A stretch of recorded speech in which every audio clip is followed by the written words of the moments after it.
This week on TechRap, Twitter turns 7. Is Samsung working on its own smartwatch?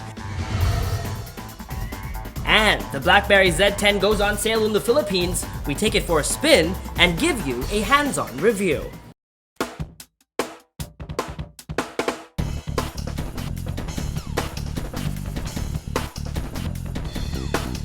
Hi, I'm Michael Josh, and this is TechRap. It was a week of social media milestones. Twitter celebrates its 7th year anniversary March 21st, saying it has more than 200 million active users, creating over 400 million tweets each day. And YouTube is also celebrating record numbers. The world's favorite video sharing website announces it now has over 1 billion monthly users.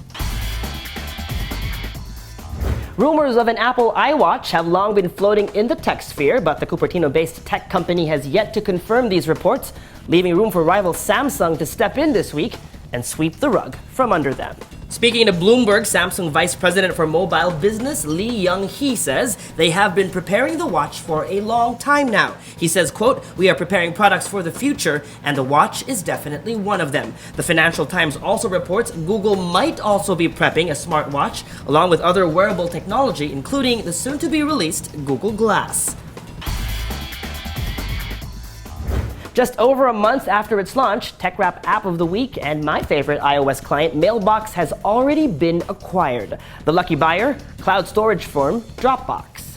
In case you missed it, Mailbox app is a revolutionary new gesture-based email client for iOS that lets you use swipes to manage your inbox. For example, you can swipe to the right to archive an email or to the left to have it sent to you at a later time. It's pretty awesome if you can get it. While anyone can download the app for free via the iTunes App Store, you'll still need to activate the service, and at the moment, over 500,000 people are still on the waiting list. While both companies remain mum about the cost of acquisition, TechCrunch estimates the purchase could have gone as high as $100 million. As part of the agreement, Dropbox hires the entire Mailbox team, promises to keep the app standalone, and vows to make it even better. Apple releases iOS version 6.1.3, which fixes a lock screen vulnerability we talked about a few episodes back. But users soon discover the update brings about yet another lock screen vulnerability. Unlike the previous issue, however, the new exploit requires not just a series of keystrokes, but also a hardware hack. Users need to eject their SIM trays for the hack to work. But the iPhone isn't the only smartphone plagued with this problem. Blogger Terrence Eden reports this week he's discovered a similar vulnerability, this time affecting Samsung's Galaxy Note 2. Following its media launch earlier this month, the BlackBerry Z10 gets a grand launch in Manila this week and is now available at select retailers across the country. You can also get it for free with a new contract from either Globe, Smart, or Sun Cellular. Samsung also announces this week their 8-inch tablet, the Samsung Galaxy Note 8, will be available locally starting April 2013. The 16GB Wi-Fi plus 3G model is pegged at just under 24,000 pesos. Last week, we spoke about Google Now and how it might soon find its way to iOS. This week, Google CEO Eric Schmidt hinted it is all in the hands of Apple and its App Store approval policies. But both companies came forward to clarify Google has yet to submit the app to the iTunes App Store. For Android users in the Philippines, Google Now isn't always on by default, but here's a tip to get it to work. Google Now should appear as an option inside the Google app settings on your Android phone. Not there? Go into your phone's settings, scroll down to Language and Input, click that, and under Language, click English United States. Usually it's on English Philippines by default. Now go back into Google. You'll see a message that says Discover Google Now. Click Next through the examples, then at the end, click Yes, I'm in to get started. That's it. From now on, Google Now will display cards with data related to where you are or what's on your schedule.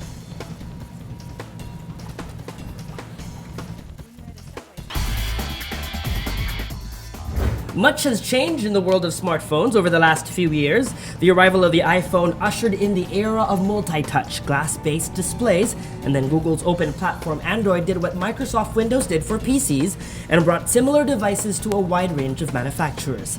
Seemingly left in the dust was the once dominant BlackBerry, with more and more users switching over to more feature-rich platforms. Enter BlackBerry Z10 and the first smartphone to run the next generation BlackBerry operating system, the Z10.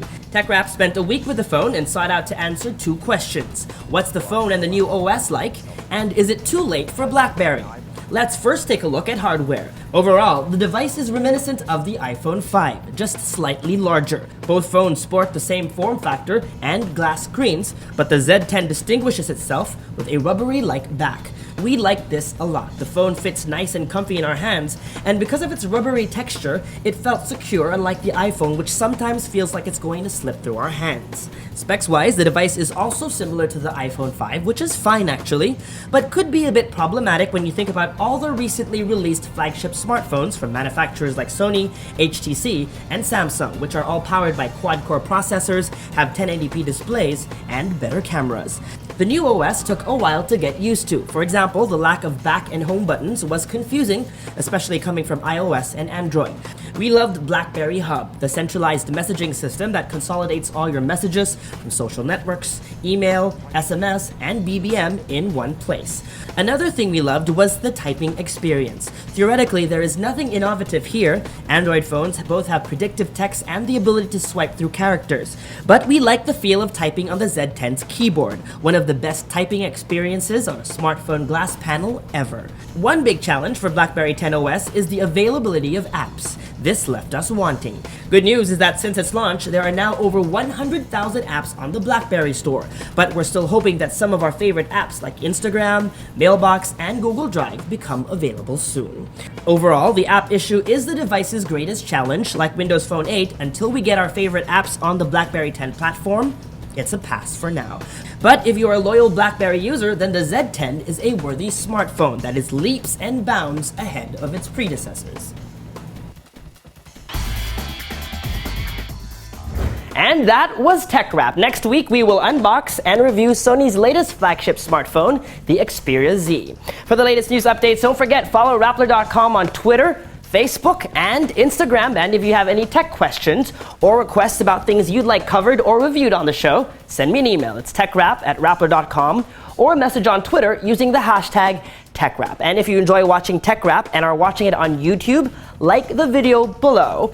And don't forget to look out for new episodes posted every Sunday on Rappler.com. That's all for this week, folks. I'm Michael Josh.